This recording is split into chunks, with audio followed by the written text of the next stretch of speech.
Bem-vindos à Vida Natural, dando continuidade na leitura do livro Vida Natural. A classificação dos alimentos. É bem conhecido que os alimentos podem ser separados nos seguintes grupos: frutos e doces, banana, figo, tâmara, maçã vermelha e etc. Frutos ácidos, abacaxi, amoras, ananás, bergamotas, framboesas, grapefruit, jabuticaba, laranja, limão, morangos, romã, tangerinas e etc.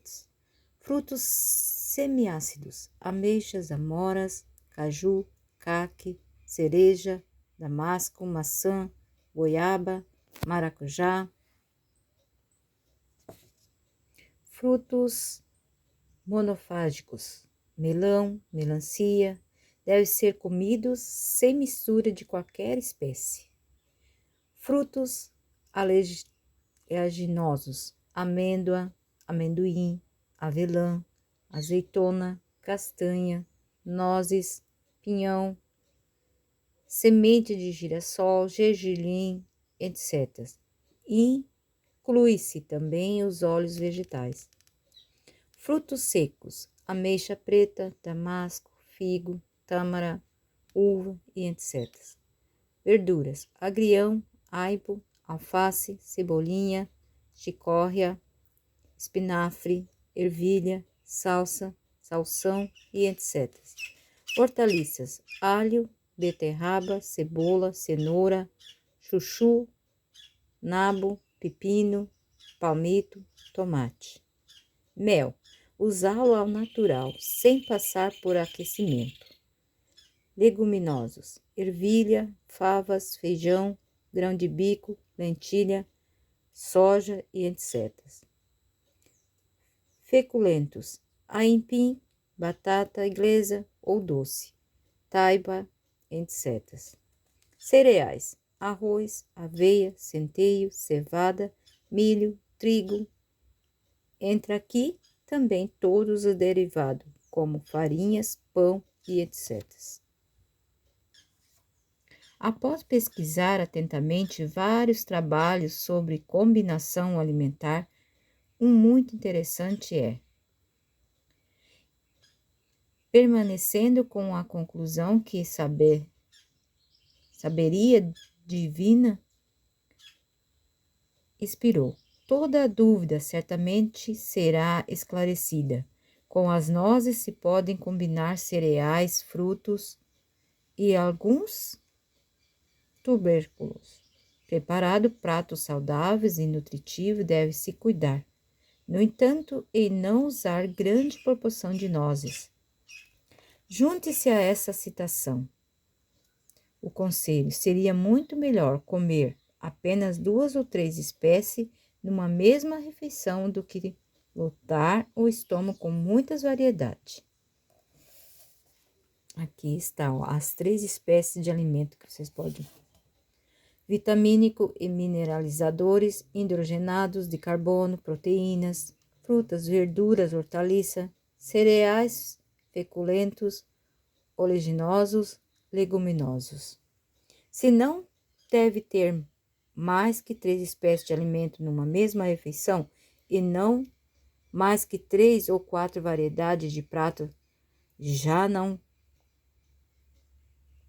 cairemos no erro de misturar amêndoa com amêndoas, proteína com proteínas, amêndoa com proteína, as mesmas proporções. Também não necessitaremos de frutas e verduras numa mesma refeição. Seria 2 espécies de alimento, fornecendo os mesmos nutrientes. Quanto mais natural e simples for a maneira de apresentar os alimentos, mais nutrientes poderão eles oferecer. Interessante também é notar como a natureza apresenta os alimentos. Primeiro, as frutas ácidas são geralmente destituídas de concentração considerável de amêndoa, abacaxi, pêssego, morango.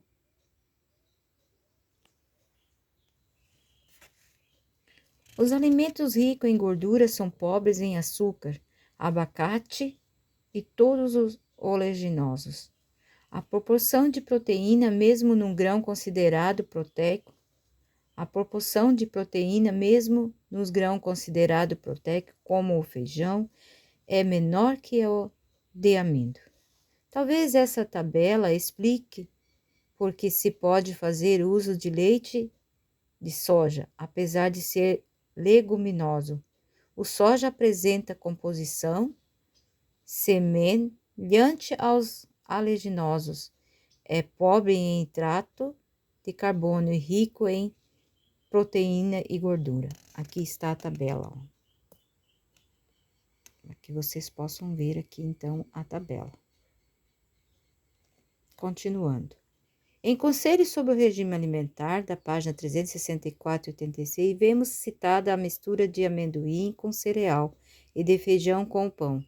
Um absurdo, diria os que se fixam na regra de separar completamente a proteína de amidos. É muito sensato. No entanto, conselho, a proporção de proteína é sempre menor. Verificar que, ao se aconselhar o uso de pão com feijão, o feijão deveria estar diluído. A.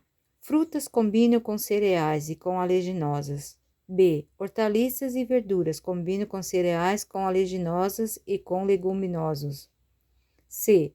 Cereais combinam com oleaginosas, menor quantidade. D. Cereais podem ser usados com leguminosos desde que os legumes sejam em menor quantidade. E. Os leguminosos podem formar uma refeição se usado com hortaliças e verdura, pois já são ricos em hidratos de carbono e proteínas. A gordura de qualquer espécie deveria ser evitada.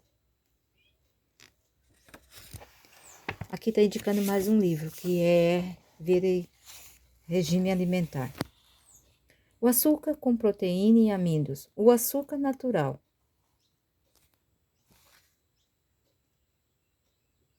das frutas frescas e secas facilita a digestão e nada concentrado.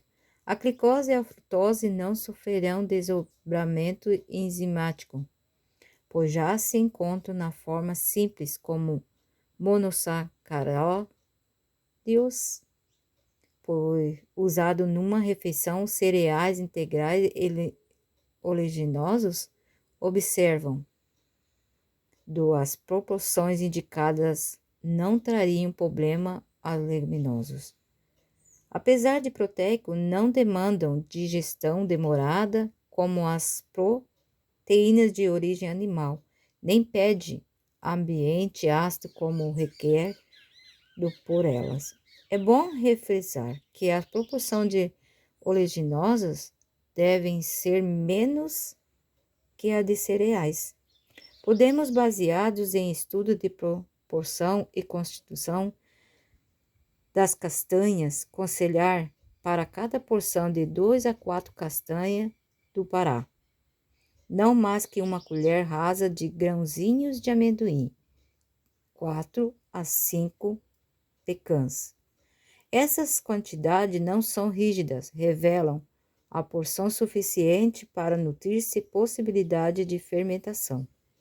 Crianças aproveitarão melhor os oleaginosos se os ralarmos. Geralmente não mastigam devidamente.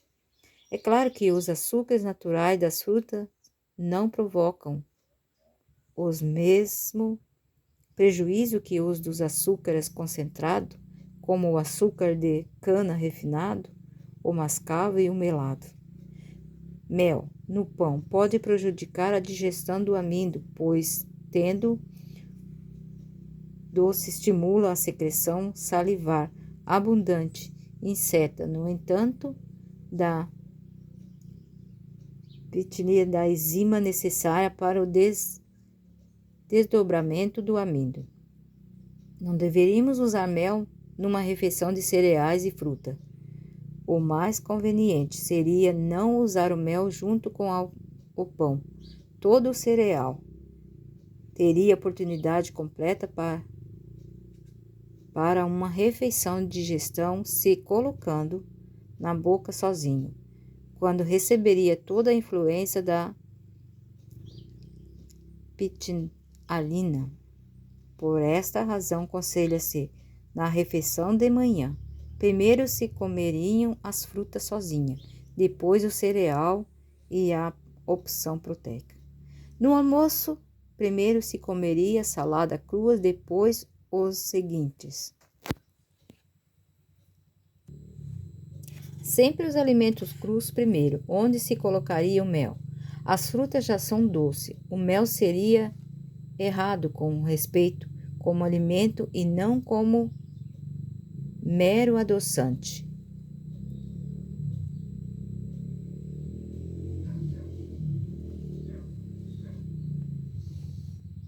Usados cru. No entanto, se usarmos um pouco de mel num mingau de cereais, deveríamos lembrar-nos que a possibilidade de fermentação aumenta na proporção da concentração de mel usada. Quanto menos for a quantidade, melhor. Melhor, já o sábio escritor bíblico advertia: comer muito mel não é bom. Pode ver lá em Provérbios 25 e 27. Muito bom um jantar de água e mel. Aqui, então, ficou mais uma mensagem desse livro, Vida Natural. Seja você um anjo da esperança compartilhando esse vídeo. E fiquem-se à vontade para curtir, para compartilhar, para se inscrever. Que Deus abençoe a todos e até o próximo vídeo.